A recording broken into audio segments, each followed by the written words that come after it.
What? A flying car. And you can actually buy this car already. Right now we have 3,000 orders. There have never been in history anything which looks like a car, drives like a car, parks like a car, and has a vertical takeoff. These are flying cars that can also be driven on roads. Actually, right now, go from the road to the air.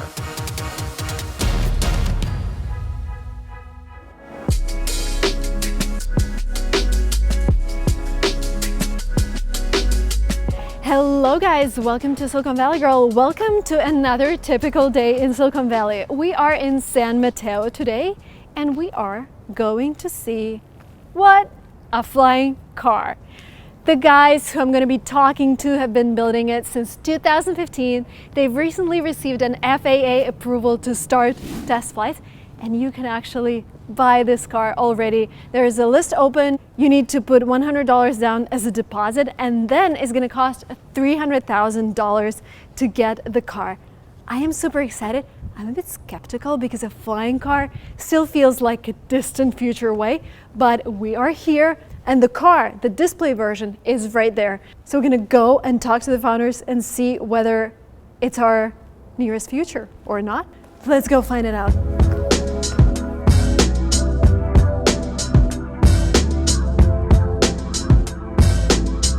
We have Alef here. He's gonna give me a little tour of the car. Can we talk about like getting in the car? how do I get in? That's probably the first thing you thought. Like it's a cool looking thing, but I don't see any doors. The product, which will be for the market, they're going to be a double door approach here. So first of all, it's going to be a door on the cabin here, right here. It'll lift up like a Lamborghini style way, and it will also be the outside or exterior door, which will be part of the wing.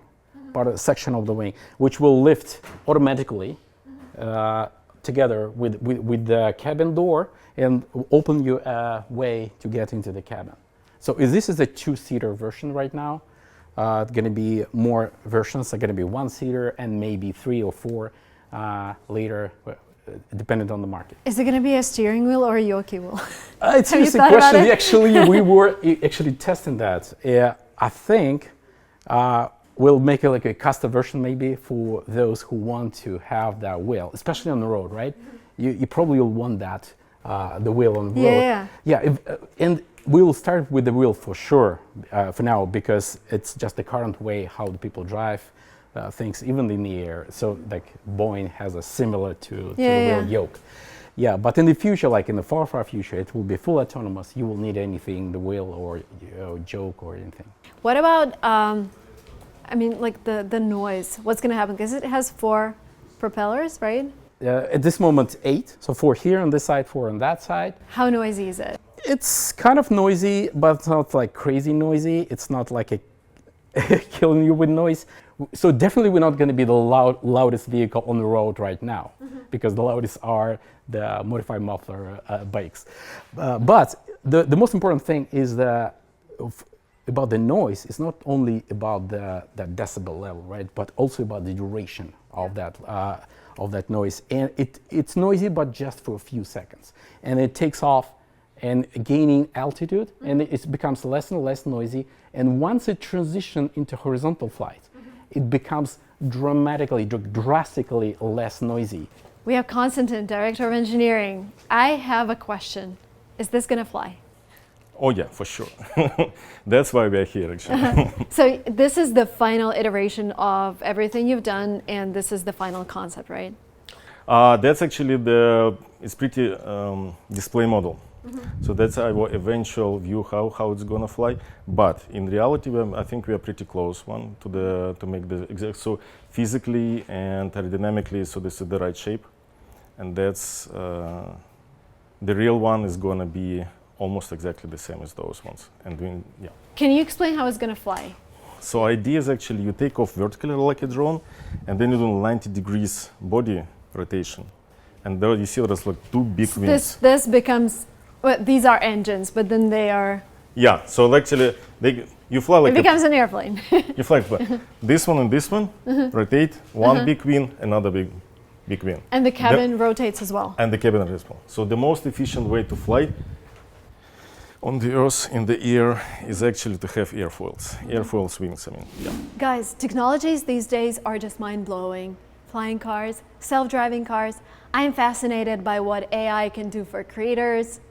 What's next? As an AI enthusiast, I love using AI for my YouTube content creation. We've already tried several things. This thumbnail was generated by AI, and guess what? This video is performing better than the average of my past 10 videos. We've already tried cloning my voice with AI. Works perfectly because I have more time to think creatively.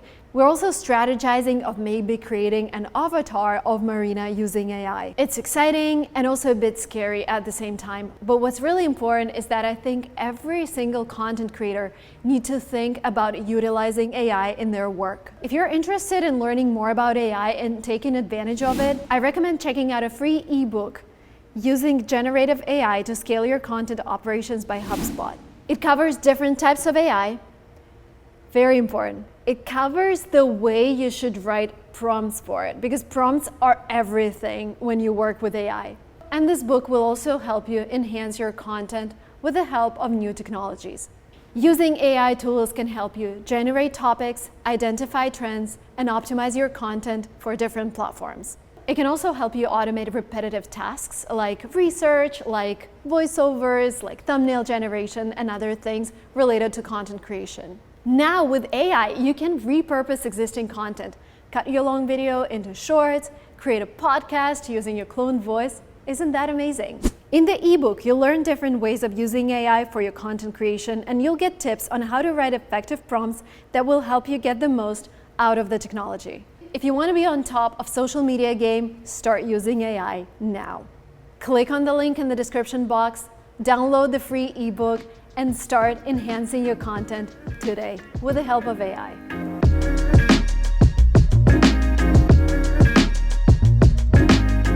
We have Jim here, co-founder of Alef. Jim, if I pre-order the car today, when will I get it? So technically right now what we're saying is that if everything goes right, at 2025, the first person in line will actually get the car. That being said, what you're pre-ordering right now, you're getting your place in line, which means right now we have between 2,500 and 3,000 orders. So you're gonna be like 3,000 first or something like that. But that being said, hopefully when we can get to the mass production, we hope to get it in several years, and you should get it there. So when I get it, let's say 2026, would I be able to fly it in Los Altos, in San Francisco?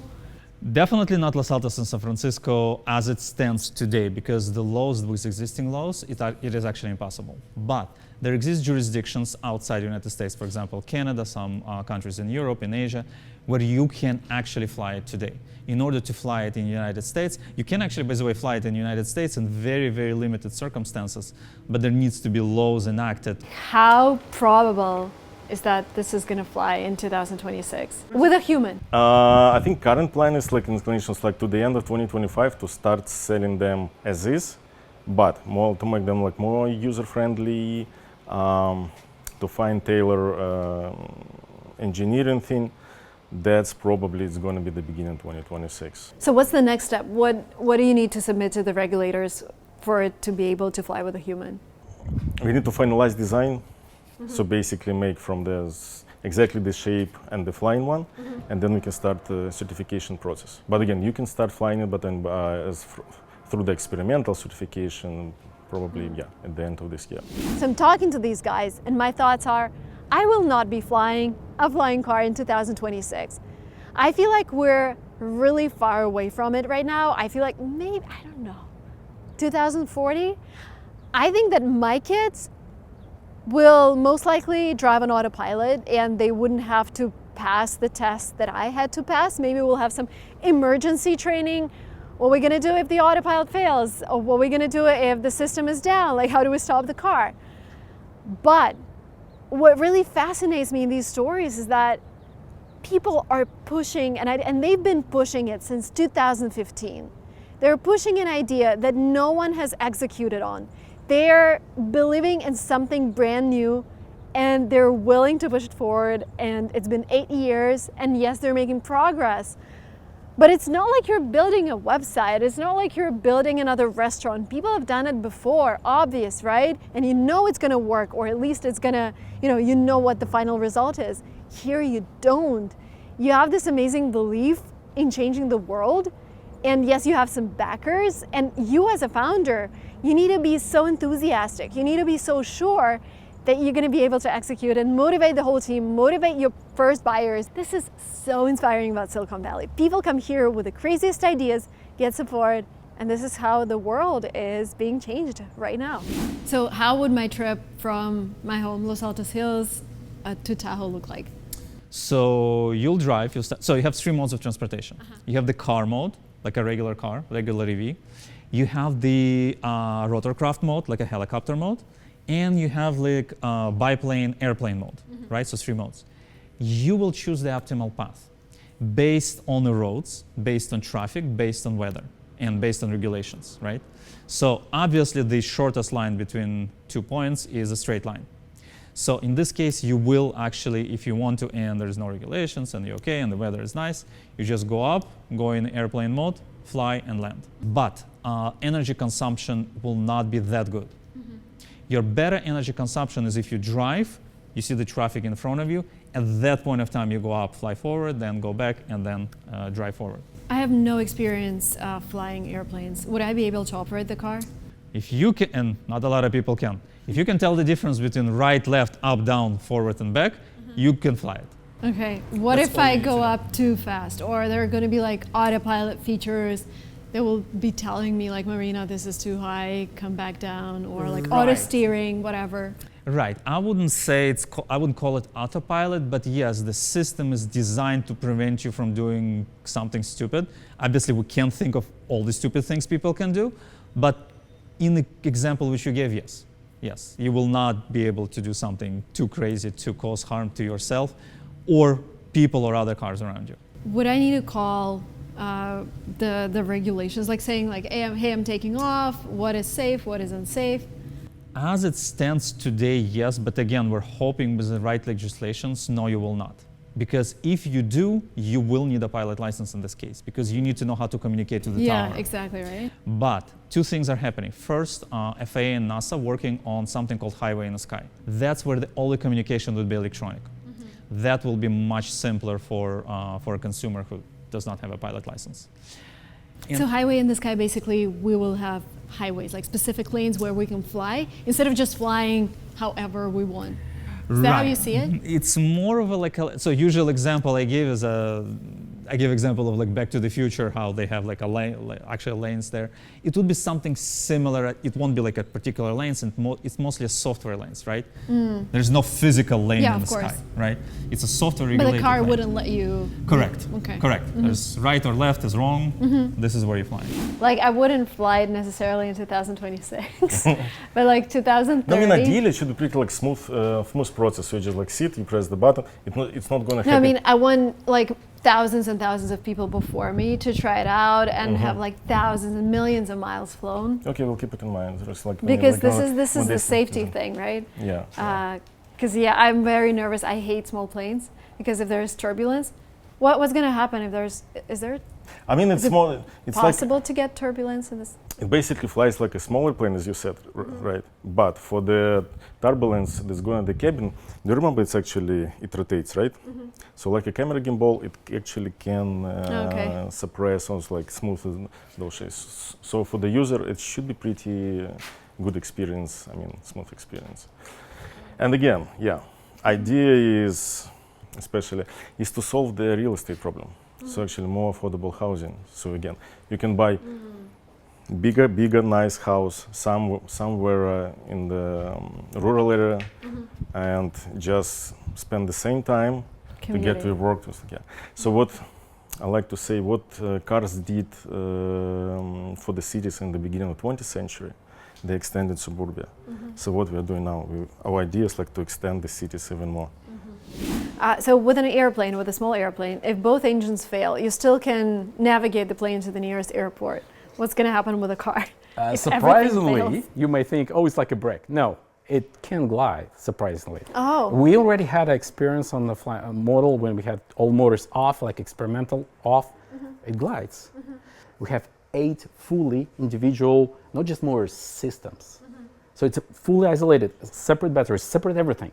Even one motor like physically disintegrates, it's still gonna fly. And even 2 system failure, in most cases, will allow you to continue flying. With more system failures, it'll allow you to emergently land, but still not crash. And the situation with the old system fails, what would say if they are fully separated? So it's pretty improbable. But even for that case, we have a full vehicle parachute system, which will allow you to land at least like, maybe not save the vehicle, but at least save people inside. So it's going to be several layers of protection. How strong do you believe in it? Like, I mean, if it doesn't fly, if it doesn't land, people don't buy, how far are you willing to push it? Is it something you're going to do for the rest of your life? That's a good question. So this is what important, and this is actually a good investor question. And the answer to the hardest part we proved is drivers. It vertically takes off. So the aeronautic and physics is proved already. The next thing was, and it was very hard, to prove the consumer, to prove the market. And as of right now, we have between 2,500 and 300 pre-orders, which is really good initial market to prove, which is closer to between $3.5 and $1 billion worth of cars, right? So that's a proof of the market, right? The proof of regulation, again, we have somewhere outside the United States where we can do it right now. So there is a proof of everything already there. So it's not like we're waiting or there's something big coming up or something like that, right? Every hard part have been proved. Don't get me wrong, we still have a lot of hard way in front of us. We do. But the fundamental concept have been proved. This is important. Yeah, and I guess you need so much enthusiasm, like so much belief to convince the whole team, and like, you know, when things go wrong. Well, and this is so inspiring. Thankfully for us, that have been done by Ray Bradbury, Isaac Asimov, all other movies, right? Like, but I mean, they Future. like made it up. You're making it. That's the difference. Right, but people pretty much understand what it is, how it's supposed to function. And it's not a big surprise. Plus, we've been promised flying cars for like 50 years now. Yeah. Over 50 years, right? So people are ready So for we it. kind of have it on our roadmap. It's just, you know. People had it on a roadmap. It's not something like big surprising. People surprised when it's actually differs from what they think. This is what people surprised. Otherwise, we pretty much took the concept created by all the science fiction writers and we made it real. We took the science fiction and we made it real. That's the only thing we did. Everything else was done by somebody else. Why are you the team to make it reality? Right. So as a surprise to many, actually, it's a very, very hard project. It's a very hard project in many cases. So first of all, it's hard from the engineering standpoint, from the financial standpoint, from the business standpoint. Regulations. From consumer, from the legal. It's very complicated. So we needed a team of people with multiple, who are experts in multiple skills.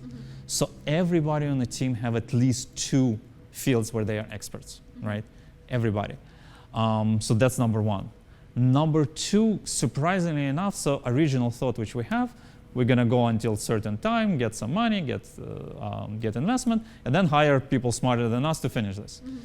Turn out to be, as it's a very pioneering field and the whole thing, and we spent already 8 years in this, there are actually no other people who know this field better than what we did like for 8 years. There's so much here, as we say, like innovation, even though I hate this word, but there's so many new things and we've been doing it for so long that anybody, even if you take like an aeronautic professor or anything like that, they will have to adapt to it. There's like a very, very unique, like a million of small unique things which we learned through those 8 years, which need to be adapted. So this is why the team is unique to solve this. Big vision. What we see in movies, you know, futuristic cities where we have highways in the air. When do you think this is going to happen to San Francisco? So at scale, this is a much harder question because we don't know. In order for this to happen on scale, several things need to happen. Obviously, legislation. That's number 1. The infrastructure, right? We were talking about highway in the sky. They're still in testing, right? So they have to be perfected and so on. So I think it will happen sooner than most people think, but I don't think it will happen in the next 5 years, for example. if I would guess for the mass and everything, my guess would be maybe like 10 to 15 years. But again, it's a guess right now. It actually can be sooner because the thing is moving way faster even than we thought, or a little bit later. So I'm thinking whether I should make a pre-order and put down a deposit of $100. You know what? I think it's too early for me. I'm an enthusiast when it comes to technology. I do my lashes with a robot. I do my nails with a robot. But I feel like this technology is just a little bit too far away for me. Like, I want hundreds of thousands of people to fly the car. I want it to be tested, millions of miles flown, and only then I will try and buy it and fly it myself. For now, I am not yet ready. But again, I'm super excited that Silicon Valley is home to people who are changing the world. And I'm going back to my normal gas car, and I'm gonna drive it for now, and we'll see what happens in 10 years. Thank you guys for watching this up to the very end. Subscribe to this channel, subscribe to my Instagram, Lingua Marina. I will see you very soon in my next vlogs. And thank you HubSpot for sponsoring this video.